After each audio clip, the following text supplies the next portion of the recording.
Hello, let's have a look at this problem, which is making decisions from Grok, and it is using the Blockly format at the moment.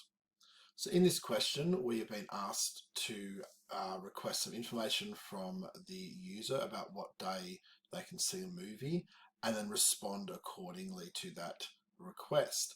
Now, this program is designed to test out our knowledge of decision making, or in specifically the if statement.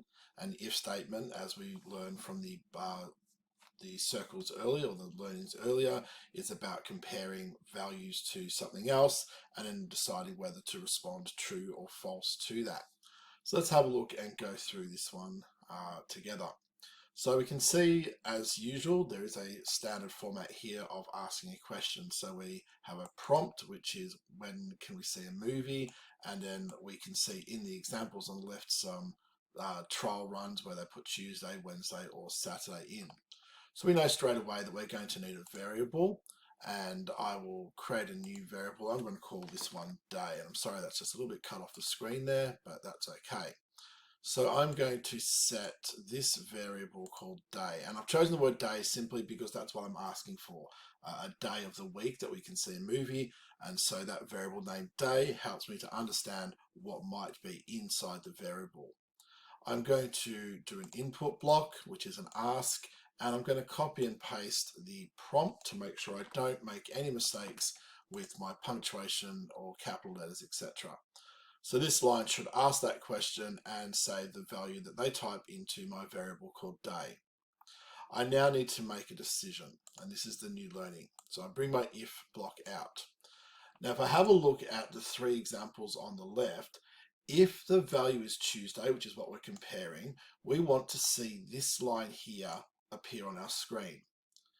If it's not Tuesday, such as in the other two examples, we don't see this great Tuesdays are cheap. But we also want to notice that we always see the I want to see Finding Dory line, regardless of whether it's Tuesday or not. So that line has nothing to do with whether we put Tuesday in or not. So I'm actually going to jump to that line for a second. I'm actually going to put an output here. I'm going to put it outside my if statement. And inside that output, I'm going to print that I want to see Finding Dory. And again, I'm copying and pasting it to save myself some typing and get all my capitals and punctuation correct. Now, the reason I did that is because anything I put inside here will only happen if this condition, or this check up here in yellow, is true. And what I want to have in there is to have it print out great Tuesdays are cheap. But we always want to see Finding Dory. So we put that outside of the if so that it will always happen, regardless of whether this is true or not. Now let's take that next step. And in fact, I'm going to duplicate this print, and all I want to do is change the content. So if it does turn out to be true, I now want to say great Tuesdays are cheap. So we will always show I want to see Finding Dory, but we will see this line, great Tuesdays are cheap, only if this condition is true. And let's work out what that condition is. Now the condition is going to be, have they entered in the word Tuesday? So where is what they've entered in? Well, it's stored in our variable called day. So on one side of this check, we're going to have, oops, sorry, try that again. Just move that over here for a second. That's better. So one side of this equals to, we're going to have our variable day. All right, so is the value inside day equal to something over here? And we're going to have that being equal to some text, because that's what we're looking for, and we want it to be the word Tuesday. So we'll paste that in. So now what we have is, when they've typed in their answer to our question, saved in the variable day, we're now checking if that value is equal to this text over here, Tuesday. Now it's important to understand that it has to be exactly the same. So it has to be capital T and the rest of Tuesday. If you have a lowercase t, it won't be equal to each other, won't match. If it does match, if this is true, this condition is true, then we do whatever's inside the bracket, basically, which in this case is a single print statement of great Tuesdays are cheap. And regardless of this, we come down to the next line and we always print this out. So let's try that now. So we run it. And if I take Tuesday as my first example, I should see the exact same result as here on the left. So I saw that Great Tuesdays are cheap because the value I typed in, which was saved in day, is equal to the word Tuesday. So this got printed out. And then I always print out, I want to see Finding Dory.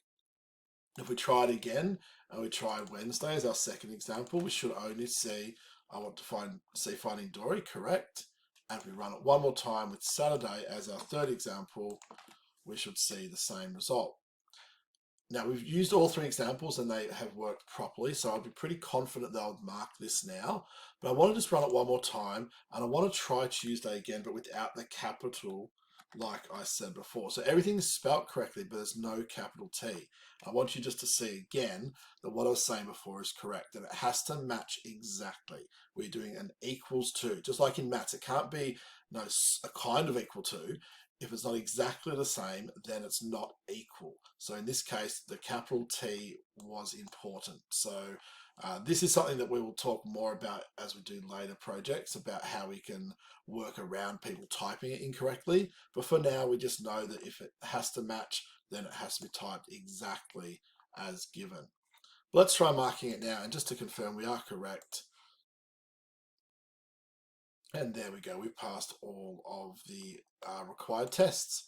So that is the process here. Again, we ask a question, we compare the answer to something, in this case a word. If it is correct or it's equal to each other, we are doing something here, which is a print statement. And then we're also always doing this last print statement as well. So we're asking a question, making a decision based on that question, and responding accordingly. So I hope that helps you to understand how to go through this question. As always, you could just copy this down, but I hope you only do that once you fully understand how this works.